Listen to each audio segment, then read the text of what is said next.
최근 영국의 경제 전문지 모노클에서는 대한민국의 소프트파워 국가 순위를 2위에 올렸습니다.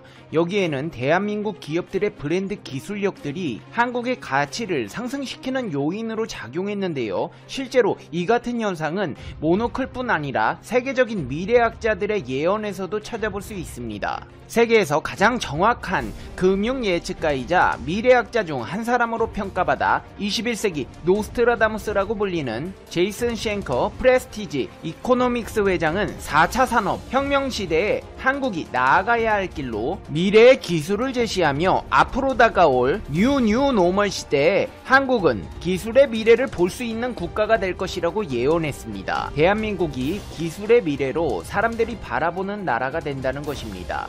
쉔커 회장은 4차 산업혁명위원회가 온라인 생중계로 개최한 2020 4차 산업혁명 글로벌 정책 컨퍼런스에 참석해 신종 코로나 바이러스 감염증은 그간 4차 산업혁명과 관련해 진행되어 온 변화를 가속화했다. 기업과 정부, 조직들에게 새로운 기회를 가져다 줄 것이다. 다양한 기술 서비스가 창출되어 4차 산업혁명의 혜택을 많은 사람들이 누리게 된다. AI와 ICT 산업에 더 많은 기회가 창출될 것이라고 바라보았습니다. 쉔커 회장은 가장 많은 변화가 예상되는 분야로 편의성과 AI 등 데이터 트렌드를 꼽았습니다. 특히 그가 주목한 것은 온라인 교육, 전자상거래, 원격 의료 등인데요. 코로나19가 수년 전에 시작된 이 같은 트렌드를 본격 정착시킨 계기로 보며 앞으로는 원격근무, 재택근무가 활성화되어 출퇴근 시간에 따른 불편함과 비용이 줄어들고 환경에도 기여할 것이며 온라인 교육을 실시함으로써 점차 높아진 교육 수준으로 인해 경제, 사회적 편익이 증가할 것으로 내다봤습니다. AI, 사물 인터넷, 블록체인, 양자 컴퓨터 등 데이터 트렌드 수요도 폭발적으로 급증할 것으로 전망했는데요. 과거와 달리 단순한 데이터 수집에만 그치지 않고 AI 등을 통해 분석하고 활용해 가치를 찾아내고 있어 앞으로 ICT는 더 중요할 것이라고 강조했습니다. 쉔커 회장은 코로나19가 사라지고 백신이 등장하면서 뉴 노멀 시대가 등장할 수 있다. 지금 우리가 뉴 노멀을 경험하고 있다면 다음 단계로 뉴 노멀이 등장하며 비대면 등 추세를 가속화할 것이라고 전망했습니다. 그는 미래사회에서 한국 역할을 강조했습니다. 대한민국은 전통적 ICT뿐 아니라 AI 등 새로운 기술에도 계속해서 주도적 역할을 할 것이라며 4차 산업혁명하에서 한국은 미래의 기술을 볼 수 있는 국가가 돼야 한다. 그렇게 될 것이라고 믿어 의심치 않는다고 강조했습니다. 그러면서 몇 년간 한국의 ICT 발전을 보면 이러한 생각을 하지 않을 수 없다. 이 비전 역시 한국이 이미 하고 있는 디지털 뉴딜 등 다양한 활동을 집약한 것이다. 이를 통해 한국이 다음 단계 미래 국가로 나아갈 수 있을 것이라고 덧붙였습니다. 이렇게 세계적 미래학자가 한국은 기술의 미래를 볼 수 있는 국가가 될 것이라며 글로벌 리더를 예언하는 동안 우리 주변의 두 민폐국 일본과 중국의 상황은 어떨까요? 도장 문화에서 벗어나겠다. 디지털청을 만들겠다. 삼성을 꺾고 반도체 주도권을 뺏어오겠다는 등 나름대로 노력하고 있는 거 보면 어떻게 미래사회에 이바지할 수 있는 기반을 마련해가고 있을까요? 아닙니다. 안타깝게도 한국에게 무참하게 밟히는 상황이 이어지고 있습니다. 최근 중국과 일본의 반도체 업계에서 종사하는 관련자들의 얼굴에는 수심이 가득합니다. 삼성을 따라잡기는 개뿔, 한 치 앞도 안 보이는 상황이 이어지고 있기 때문입니다. 우선 중국 정부를 상대로 20조 원대의 대형 사기 사건을 벌인 간큰 사기꾼들 덕분에 우한홍신 반도체 제조는 우한시 둥시호구 정부에 인수된 상황입니다. 청두거신, 난징 더커마, 화이안 더화이 등 거액의 금액이 투입된 프로젝트도 연이어 좌초되었습니다. 중국 반도체의 선봉장으로 꼽히는 창신 메모리 테크놀로지와 양쯔 메모리 테크놀로지도 위기입니다. 특히나 올해 상반기에 중국 업체 중 처음으로 야심차게 D램 판매를 개시한 창신 메모리 테크놀로지의 사업 차질이 불가피한 상황입니다. 미국 마이크론이 왜 우리 D램 기술 빼돌려다가 반도체 만드냐며 D램 관련 특허 침해를 언급했기 때문입니다. 양쯔 메모리 테크놀로지도 약 2206억 원의 채권을 갚지 못한 탓에 채무 불이행을 선언했습니다. 일본은 어떻게 됐냐고요? 일본도 마찬가지입니다. 풍전등화, 입으로 호하고 불면 날아가기 직전인 상황입니다. 특히나 일본 니콘은 카메라 사업이 반등하지 못했고 반도체 장비 사업까지 실적이 악화되면서 전체 직원의 10%를 감원하는 대규모 구조조정을 앞두고 있습니다. 니콘은 최근 실적 컨퍼런스 콜을 통해 4월에서 9월 반도체 장비 판매가 꼴랑 9대에 그쳤다고 밝혔습니다. 전년 동기 대비 절반 수준입니다. 니콘이 이렇게 장사가 폭망해버린 이유를 분석해보면 인텔의 부진을 꼽을 수 있는데요.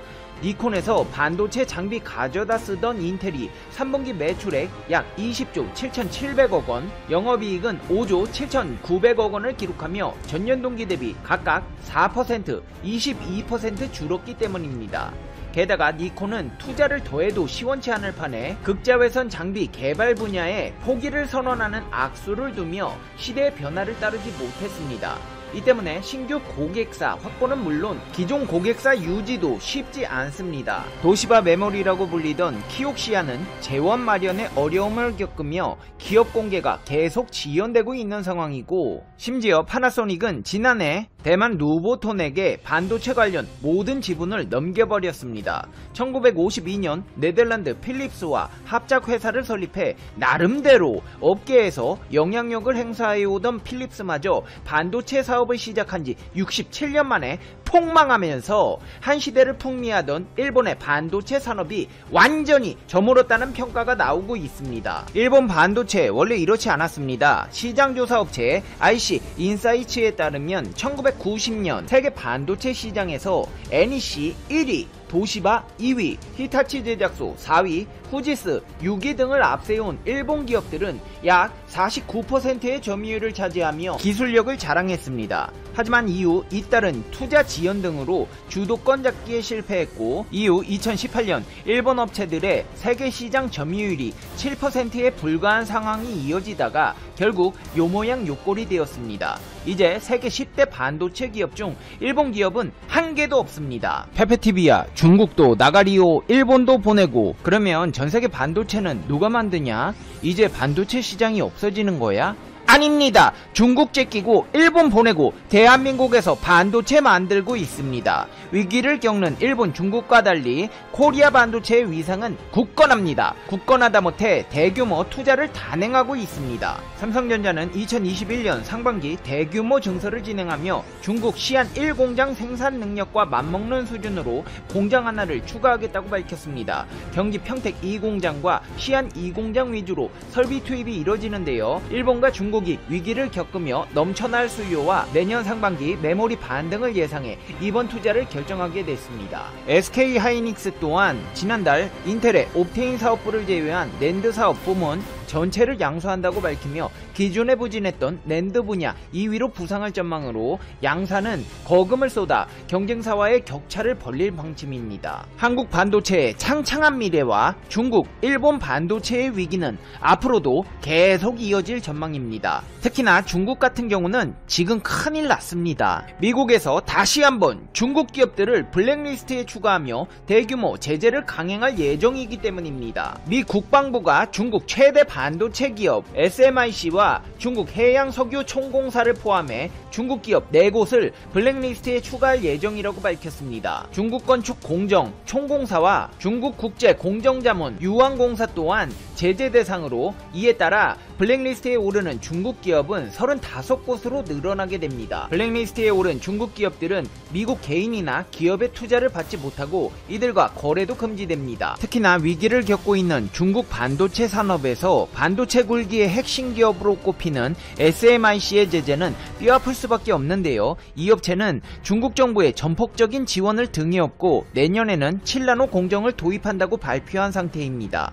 여기저기 도미노처럼 반도체 폭탄이 터지고 있는데 그나마 믿고 있는 SMIC를 제재하겠다고 하자 중국은 즉각 반발했습니다. 화춘잉 중국 외교부 대변인은 중국은 미국이 미국 내 중국 기업의 투자 경영을 위해 공정하고 차별 없는 환경을 제공하길 바란다. 우리는 이런 정치적인 조치에 대해 결연히 반대한다. 미국은 국가 안보를 내세워 중국 기업을 제재하고 차별하는 조치를 해서는 안 된다. 또 중미 간 정상적인 협력을 위해 장애물을 놓지 말아야 한다고 촉구했습니다. 세계적 미래학자가 예언했듯이 중국과 일본의 실적 악화와 도산이 이어지는 동안 대한민국이 그 빈자리를 채우며 전세계 반도체 시장을 호령하는 상황에 대해 알아봤습니다.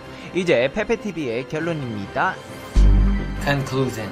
페페TV. 경제 잡지나 경제학자나 모두 대한민국을 글로벌 기술을 선도할 차세대 리더 국가로 꼽고 있는 상황이 이어지고 있습니다. 반면 중국과 일본은 분위기가 좋지 않은데요. 그래도 방심할 수가 없습니다. 산업 스파이라든가 해킹이라든가 뒤에서 먼지거리를 해서 또 기술 훔쳐갈지 모르는 상황이기 때문에 중국 게임사 비퍼게임즈가 지난달 29일 출시한 스타일링 게임 샤이닝 미키가 한복이 중국 전통문화라는 성명을 내 논란이 된 가운데 중국 네티즌들이 한복은 중국 것이라는 운동을 벌이고 있다. 한국 드라마에 등장하는 옛 복식이 한복이 아니라 한복이라는 주장이다. 중국 온라인에서는 한국 누리꾼들 한푹 끌어들이기 활동한 풀을 한복으로 보는 것에 대해 어떻게 봐야 할까 등의 해시태그가 활발하게 공유되고 있다. 조만간 방영될 중국 드라마 상스의 남자 배우 쉬카이는 중국판 트위터 웨이보에 사진을 올리며 한복 논란에 불을 붙였다. 쉬카이의 의상에 대해 상스의 작가이자 제작자인 위정은 공식 일보 계정을 통해 드라마에 나오는 의상은 한복이지 한국의 한복이 절대 아니다. 원래 한국의 한복이라는 것도 명나라 한풀을 당시 속국이었던 고려가 가져다 쓴 것이라고 주장했다. 중국 네티즌들은 해시태그 위정인조로 위정의 주장을 퍼나르고 있다. 상스는 명나라 때 한국의 수락안격인 상식국 궁녀로 선발된 야오추진이 요리법에 관심을 갖게 돼 요리의 약선을 절묘하게 조합해 요리 기술을 발전시킨다는 내용으로 대표 한류 드라마 대장금의 짝퉁 의혹을 받고 있다. 위정의 주장과 함께 과거 중국의 만담인 샹성 코미디언 궈더강이 영상도 함께 수면 위로 올랐다. 2010년 7월 2일 베이징 전시센터에서 유쿠연과 함께 출연한 이 샹성 공연에서는 궈더강이 한국이 중국 것을 다 한국 것이라고 주장한다며 불만을 터뜨린다. 궈더강은 한국인이 단오절을 발명했다고 주장하며 중국 의학도 한국이 발명했다고 주장한다. 공자도 한국 것이라고 주장한다. 부처도 한국 것이라고 주장한다고 말했다. 이에 유쿠연은 중국인은 뭘 발명했는데? 라고 물었고 궈더강은 중국인이 한국인을 발명했다고 답한다. 이에 대해 중국 누리꾼들은 단오절도 한국 거고 공자도 한국 거고 장백산도 한국 거라고 한다. 이제는 한복까지 자기 거라고 한다. 김치를 한국 거라고 알리면서 김치를 중국에서 사먹는 나라니 알만하다. 한국은 어차피 고대 중국의 부속국인데 이게 무슨 의미가 있는지 모르겠다 등의 반응을 보이며 분노했다. 한국의 한복과 일본의 기모노가 중국의 의복에서 유래했음을 알리는 다큐멘터리 영상도 등장했다. 이 다큐멘터리 영상은 한복은 사상과 예의의 총체로 중국 문화는 지금 우리가 말하는 한족 문화의 유래라고 설명했다. 이어 한족 문화는 중국의 5000년 문명을 설명한다. 또한 의복에 있어서 중국의 한복이 한국의 한복과 기모노에 영향을 줬다고도 주장했다. 중국 인플루언서들도 한복이 중국 것임을 설명하며 나섰다. 한 인플루언서는 한푸는 중국 것인데 한국의 의복이나 일본의 기모노로 오해받는다며 한복이 중국 것이라고 설명했다. 중국이 남중국해에 건설한 인공섬에서 담수 저수지가 발견됐다는 연구 결과가 나왔다. 자연섬에선 150년 걸릴 일이 인공섬에선 불과 2년 만에 일어났다. 홍콩 사우스 차이나 모닝 포스트는 28일 중국 광저우 남중국해 해양학연구소 연구진이 중국 난사군도 파이어리 크로스 암초 위에 건설된 인공섬에서 담수 저수지를 발견했다고 보도했다. 연구진은 지난달 수문학 저널에 이 같은 연구 결과를 게재했다. 지하자원이 풍부한 남중국해는 지난 1980년대부터 중국과 주변국 사이 영유권 분쟁이 벌어지고 있다. 중국 외 브루나이와 말레이시아, 필리핀, 대만, 베트남 등이 난사군도의 섬이나 암초를 점유하고 있고 그 위에 건물 등을 짓거나 인공섬을 만드는 등 점유권 강화 조치를 벌이고 있다. 파이어리 크로스 암초 위의 인공섬은 중국이 2014년 건설했다.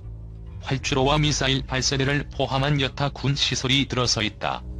미 싱크탱크 전략국제문제연구소는 이 섬을 남중국해에서 가장 발달된 인공기지라고 부른다. 섬 크기는 2제곱킬로미터가 넘는데 암초 시절 넓이의 10배 이상이다. 연구에 따르면 인공섬에 생긴 담수 저수지의 원리는 담수렌즈 현상이다. 섬에 내리는 빗물은 바다로부터 오는데 대부분이 진흙과 모래를 거쳐 지하로 샌다. 반면 담수는 그 위로 떠올라 렌즈처럼 생긴 경계면을 형성한다. 이는 바닷물과 담수의 밀도 차이에 의한 것으로 담수가 바닷물에 비해 밀도가 낮아 가벼워서 위로 뜨는 것이다. 이를 담수렌즈라고 부른다. 대개의 자연에선 담수렌즈가 생기는데 150년 정도가 걸린다고 SCMP는 전했다. 그러나 이 인공섬에선 불과 2년 만에 담수렌즈가 나타났다. 현재 담수 저수지의 깊이는 7m 정도인데 연간 1m씩 깊어진다고 한다. 연구진은 2035년까지 15m 깊이까지 확장될 것으로 전망했다. 현저히 빠른 속도로 담수렌즈가 생성된 데는 이 지역 자연 환경이 먼저 작용한다. 연구에 따르면 이곳 연간 강수량은 3000mm에 육박한다. 중국 본토의 5배다. 그만큼 밀려드는 바닷물이 많다는 얘기다. 간척 작업도 담수렌즈 현상을 가속하는 요인으로 꼽힌다. 유사한 담수 저수지들이 다른 인공섬들에서도 만들어지고 있다고 연구진은 밝혔다. 담수 저수지는 담수를 바로 구하기 힘든 섬 거주민뿐 아니라 동식물에게도 중요할 전망이다. 수석 연구자인 지질학자 수호환은 현지 주민들과 생태계의 중요한 수자원으로 기능한다고 전했다. 다만 섣불리 담수를 활용했다간 담수 렌즈층이 쉽사리 무너질 수 있다는 경고도 나오고 있다고 SCMP는 전했다. 김대중, 노무현은 바다를 알았다. 두 전직 대통령은 바다의 의미에 충실했다. 바다를 장악한 나라가 인류 국가다. 세계를 지배한다. 그 역사의 진실은 두 사람 삶 속에 익숙한 인식이다. DJ는 20대의 해운업으로 성공했다. 노무현의 장관 경력은 해양수산부다. 청와대 DJ 집무실에 기발한 지도가 걸렸다. 거꾸로 된 한반도 지도다. 동원그룹 김재철 회장이 만들었다. 그 지도의 한반도는 아시아 대륙의 끝이 아니다. 대륙을 발판으로 대양으로 뻗는 출발지로 바뀐다. 그 모양새가 한반도에 대한 상상력과 통찰을 바꾼다. 바다는 리더십의 도전을 유혹한다. 해양광국의 의욕은 대담하고 비장해진다. DJ는 제2의 장보고 시대를 열어 해양민족의 전통을 살려나가야 한다고 했다. 그는 한국인을 해양민족으로 표현했다. 바다 경영에 대한 집념이다. 노무현도 세계지도를 거꾸로 해서 한반도를 보면 안다. 우리가 도약할 기반은 바다라고 했다. 두 사람은 바다에 대한 야망을 과시했다. 그 열정을 정책으로 표출했다. DJ는 대양해군 건설에 나섰다. 초라한 연안해군에서의 탈피다. 첨단 이지스함의 건조는 DJ 정권 때 시작했다. 해군은 국력의 상징이다. 대양해군의 리더십 의지는 이어지고 확장됐다. 제주 해군기지는 노무현의 야심작이다. 한미 자유무역협정과 함께 국익을 위한 결단이다. 제주 해군기지는 정권 말기 현장 여론 수렴 절차를 마쳤다. 이어도 해양과학기지는 임기 초 2003년에 완공된다. 노무현은 장관 시절 중국과의 어업 갈등을 겪었다. 중국은 이어도 문제를 집요하게 제기한다. 이어도의 전략적 가치 때문이다. 제주 해군기지는 이어도를 지켜준다. 제주 강정마을은 몸살을 앓는다. 야당, 좌파 종교인, 좌파 시민단체들은 줄기차게 몰려간다. 건설 반대를 외친다. 평화의 섬제주도의 사실을 주장한다. 반대의 괌은 DJ, 노무현의 해양광국 비전과 충돌한다. 기지 건설에 이분법적 논란이 있다. 평화냐 대양해군이냐다.